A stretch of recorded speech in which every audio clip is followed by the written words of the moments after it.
Hello everybody and welcome to this edition of Inside Insurance.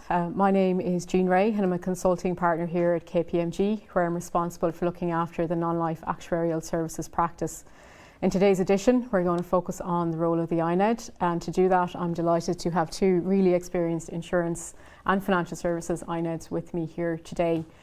So starting with Yvonne. Yvonne is a chartered accountant and an independent non-executive director with over 30 years experience in financial services, with particular focus in insurance. She's currently on the board of directors of AmTrust International Underwriters DAC, which is a non-life insurance undertaking which writes a broad number of lines of business across Europe and US. And in addition, she's currently on the board of Zurich Life Assurance PLC, which writes life and pensions, primarily in Ireland. And she's also serving on the boards of a number of banks. Prior to her iNED career, Yvonne spent nearly 10 years in MetLife, where she held several senior management positions, most recently as Vice President, Finance and EMEA Controller.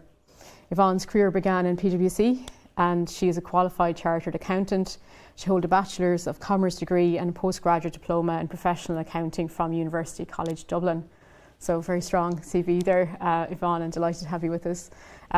Yvonne is joined by Aidan. Aidan is on the end there, has almost 40 years experience in insurance. He started his career in Irish Life, where he spent over 20 years. From there then he moved on to become Group CFO of Aviva, and he also worked with Aviva Europe. He was also CEO of SCOR Global Life Reinsurance Limited and also CEO of Monument in Ireland. He sits on various boards and he has, I suppose, a broad range of domestic and international insurance and reinsurance experience, and he also was a board member of Insurance Ireland. So thanks both for joining us today. Delighted to have you here with me to discuss the role of the iNED. So I might start with a curious question really, and that's really just to understand the role of the iNED, what's involved, and maybe with some particular focus in terms of some of the value you think iNEDs bring to boards. So I might start with you, Yvonne, if that's okay. Thank you, Jean. I think one of the key things for an iNED, and it's in the title, is the independence perspective.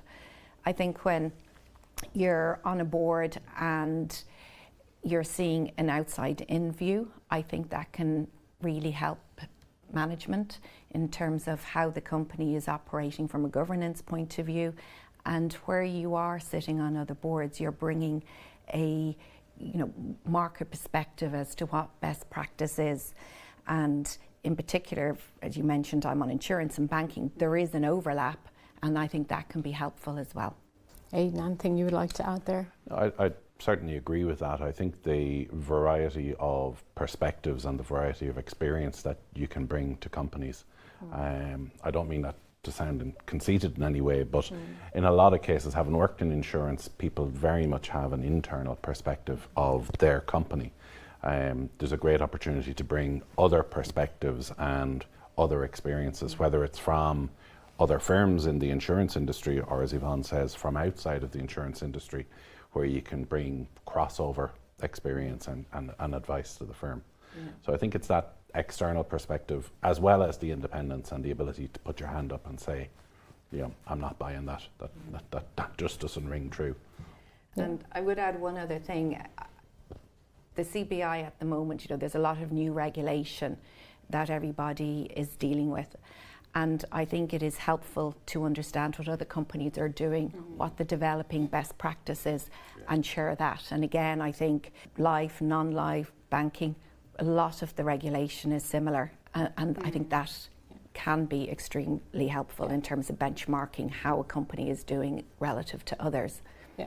Yeah, absolutely. A little bit like the role of the auditor. Yes, in ways. exactly. I was trying to count up collectively, I suppose, how much experience you have, right? So it's probably around 60 years, right? So significant, I suppose, experience across both of you, right? So I'm feeling very old now. Well, I've had in mind, I think it might get close to 100. So we're feeling, certainly feeling old as well. So I suppose over your time, right, what do you think has changed most? And I suppose, what do you think is probably most relevant for success now? I mean, you mentioned all the regulation and it's, I suppose, pretty fast paced and evolving, but just interested in your thoughts on that. I might come to you first, Aidan. Yeah, one of the things I think has changed the most in my time in insurance is probably the amount of reporting, the granularity of reporting, and the speed of it. It's just transformationally different. I started work in the mid-80s. It's very, very different now than it was back then. But I'd add to that, one of the things that hasn't changed much for many firms is the quality of the underlying admin systems. There's lots of stuff done in terms of data warehouses, data models, moving to the cloud, all of those things. But the quality of the underlying systems, in many cases, they're still the same underlying systems. And that capability hasn't moved at all. And as a consequence, people have gotten stretched in between the two. So you have a fixed point of quality of your systems. You have a massive transformation in the demands and the speed of reporting. And it's the people that have actually gotten stretched in between the two. That's probably one of the biggest changes I've seen over the years. Yeah, I mean, I'd agree with Aidan. I think the pace of change over the last number of years has really accelerated. I think technology has completely changed, certainly since I left PwC, and I think that's tricky for companies to deal with. I think on the customer side, I think customers' expectations has evolved. They expect high levels of service quickly, and I think that's the other thing companies need to grapple with. And as Aidan says, with all the demands and everything kind of wanting now, I think that is tricky for companies and resourcing. And maybe just to touch on some of that, I think you were touching on some challenges there. I suppose, what would you see as maybe the biggest challenges and opportunities for the industry right now? Yeah, I think that one in particular, the quality of administration systems, when you go back to the core, there's lots of other stuff, general ledgers, data, all of that stuff has probably transformed quite a bit, but the core administration platforms, I think, are still relatively poor and based on very old technology. And there's a reason for that. The pain and suffering that migrating to new platforms it is phenomenal, and most people, many careers have ended as a result of people trying to do that. So I think that's a natural kind of handbrake on the industry.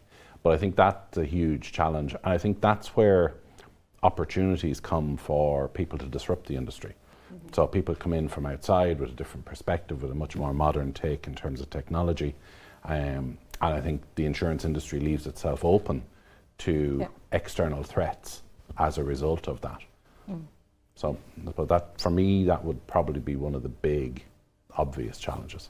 Yeah, I mean, I agree with Aidan. I think the legacy admin systems is a challenge, and part of it is it doesn't capture all the data that perhaps we'd like now. I think it's hard to get data and some policy that was set up 10 years ago. And so I think for the life and pensions, where you have your policies for, it could be 20 years, 30 years, I think that definitely is more of a challenge. And it's not easy to replace admin systems, and it can be costly. Sometimes companies are forced into doing that if something's beginning to come to end of life. And it's really tricky to add on new technology onto something very old. It is, yeah. It's kind of ironic, isn't it? The insurance industry should be steeped in data, but you're saying we have challenges extracting even the basic stuff. I might change tack a little bit, and delighted in particular to have you, Yvonne, with us, right, a senior female leader in insurance and a role model really to many, including myself. But I suppose just interested in your thoughts on D&I in particular, and what you think at the moment. I mean, I think D&I is something which has been talked about actively for the last number of years. The focus tends to be on female male, which I think is only one form of diversity, and I think it needs to move away from that. When you look at boards, there definitely is an active move to making sure they are more balanced between male and female. I think the challenge now is making sure there's a diversity of skills. And mentioned earlier, my background is predominantly insurance, but yet I'm on a board of a couple of banks, and there is commonality between them. I mean, there are also differences, and I'd love to see more of a focus on different skill sets. When you submit your application into the CBI, it's very individually focused. It's looking at F&P from an individual perspective, and there can be a bias towards getting somebody with specific industry experience, and maybe that's not always the right thing, because a board is a collective. And while the board itself may assess in the round using, with skills matrix, I don't think, I think we need to move to that kind of approach in terms of approvals. And Aidan, just to get a male perspective on it. Yeah, I mean, I do think the debate needs to go far beyond gender. I think the need for people to be more open about their diversities. So as you join a board, as you contribute to a board, I think we need people to be more open about their backgrounds and what individual diversities they bring. I agree with you on the PCF approval process, on the CBI approval process. It's kind of a one-track process where you need insurance and experience, you need to be an actuary or an accountant, or basically the application is at least going to get questioned, if not rejected. I think you need to bring a balance to that, and the board needs to do a better job at looking at its pooled diversity and justify why it wants different experiences. And far too many boards, to be honest, now kind of suits us, but far too many boards are staffed with accountants and actuaries, because that's the experience for the insurance industry. But you can see it in lots of places. There's gaps in terms of operations experience, there's gaps in terms of technology in some cases, and more the applications side of technology rather than the hardware side of it.